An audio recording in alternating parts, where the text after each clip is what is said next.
I'm here with Emmanuel, a student at the college, and I'm here to talk to Emmanuel a little bit about hypnosis. So Emmanuel, what do you know about hypnosis? Well, not a whole lot, but I would say that I've heard a lot about hypnosis, maybe for religious uses as well as therapeutic ones, maybe even recreational, I don't know. But I've heard that people can like snap out of problems psychologically through hypnotic therapy. So snap out of problems, in other words, like change their belief about something so they have a new experience? Is that what you mean? Sure, or maybe get over a fear or an anxiety. Exactly. In fact, that's one of the things I love about hypnosis, is it's great for traumas and phobias and fears. So that's really good. Do you think you're hypnotizable? I really don't. And say a little more about that. Why not? Well, because I consider myself to be a strong-minded person, so, I mean, under the definition of what I would see hypnosis as would connotate a unconscious state where I wasn't aware of what was going on in my own mind, which I really doubt would happen to me. As easily as it would to other people, but I don't doubt that it's possible. I don't know. You know, what's interesting about that, Emmanuel, is that strong-minded people are usually the people that are it's easier for them to go into hypnosis. And hypnosis is actually a really natural state. It's a little bit altered, but it's a natural state of mind. All it is relaxing that chatterbox in your head so that you can access your subconscious mind.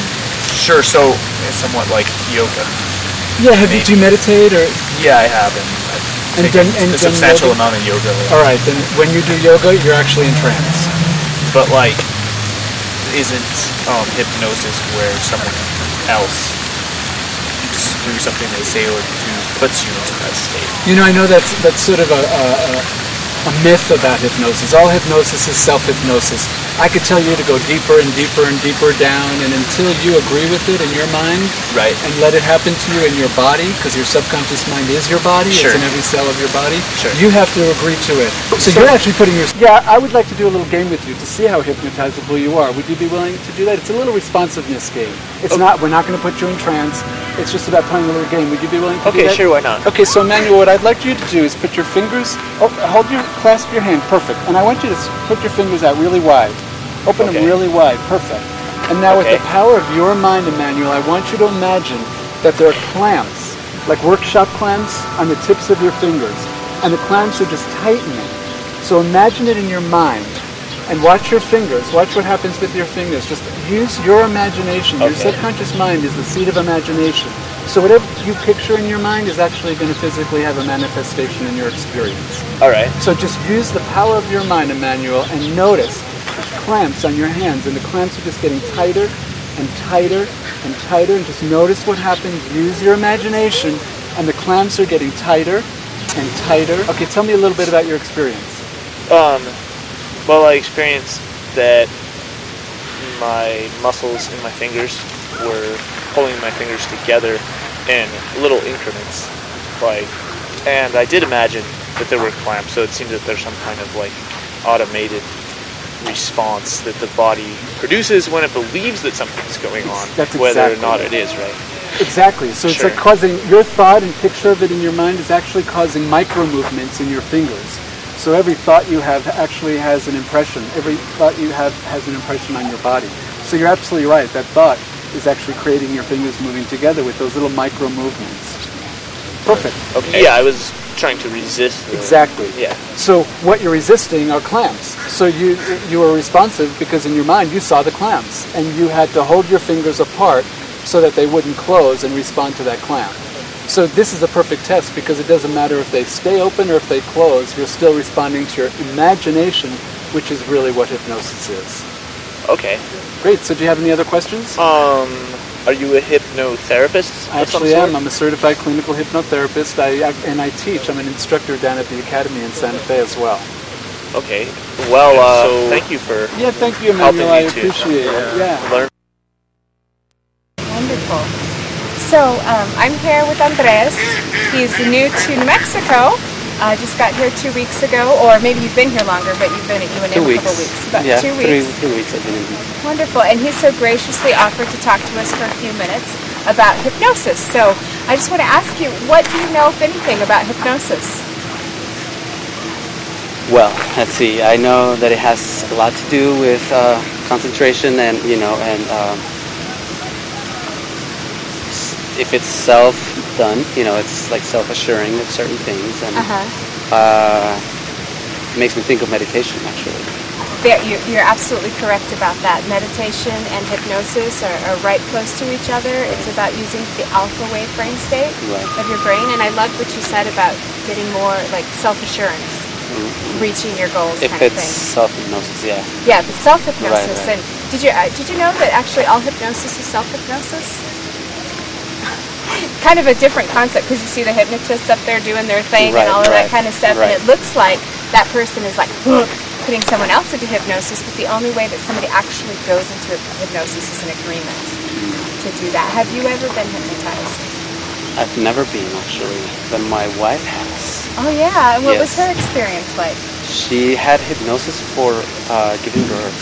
Oh, to excellent. withstand pain, and she did not use any medication to give birth. Excellent. I bet that was just a fantastic experience for all of you. Oh yes. She's brave enough to kind of go for that, no medication to give birth, and she kind of went to some classes and helped her see pain as pressure. That was her thing. Exactly. Yeah, both Mitch and I are actually certified clinical hypnotherapists, as well as producers of our show, and that's actually something we teach people as well. Oh, great. How to do the birthing with hypnosis. So, do you meditate, Andres? Sometimes. I would like to meditate more. Yeah, but not much. So, I actually, are you curious at all about if you're responsive to hypnosis or not? If you said it's self, and then, exactly. So it's kind of depends on where I'm at. Right? Okay. So the thing about hypnosis is when you see like the really flashy stage hypnotists out there, and then people are like quacking like ducks, like we heard behind us, that it's like, oh my God, I would never do something like that, right? Because it's like I don't want to look like that. The deal with that is that people who are going out and being hypnotized on stage actually kind of have that extroverted quality, and it's something that they would do normally, probably if they were feeling really comfortable, maybe after a couple of glasses of wine. People who are like, I would never do that under any circumstances, wouldn't even do that in hypnosis. So if somebody was hypnotized and I said, like bark like a dog, they could be like, no way, because it's all self. Right. Even if somebody gives a suggestion, the person internally says yes or no with that. So I actually have a little responsiveness game. It's not hypnosis. It's not anything like that. Just to see how responsive your subconscious mind is to suggestions if you're saying yes. Would you like to try that? Yeah. Okay. Actually, you can just put your book. Is it okay if I set it on the grass right here? Human rights in the world community. That looks like a great text. So if you just put your fingers out like this, your hands together and your fingers out like that. And if you just look at your fingertips, I'd like you to imagine, sense, and feel that I'm putting a magnet on each end of your fingertip. And as magnets like to do, they'd like to pull together, that's it, and come together. And they're just attracted to one another, and that magnetic pull just brings your fingers right together. That's it, slowly, easily, and gently, just pulling your fingers together, that's it. Just see those magnets, just feel the pull until your fingertips just come right together. That's it, until your fingertips just come right together and they touch. Excellent job. Look at that. You're highly responsive to suggestion. And what that means, let me explain that for a minute, is the subconscious mind, or the part of the mind that we're accessing with hypnosis, is the part of the mind that's the seat of imagination. It's also the area that controls all of your body movements. So it controls pain or pressure, it controls heartbeat, it controls blinking, all of that kind of stuff. All automatic movement. So when I say imagine that there's magnets there, the subconscious goes, we know how to do that. We're the seat of imagination. And when I said it's pulling together, it's just sending little electrical impulses down your arm for your fingertips to jump together. So I totally get it. I really appreciate you stopping by and talking with us with Smith. No problem. You really helped us out a lot. So thank you very much. Thank you. Thanks.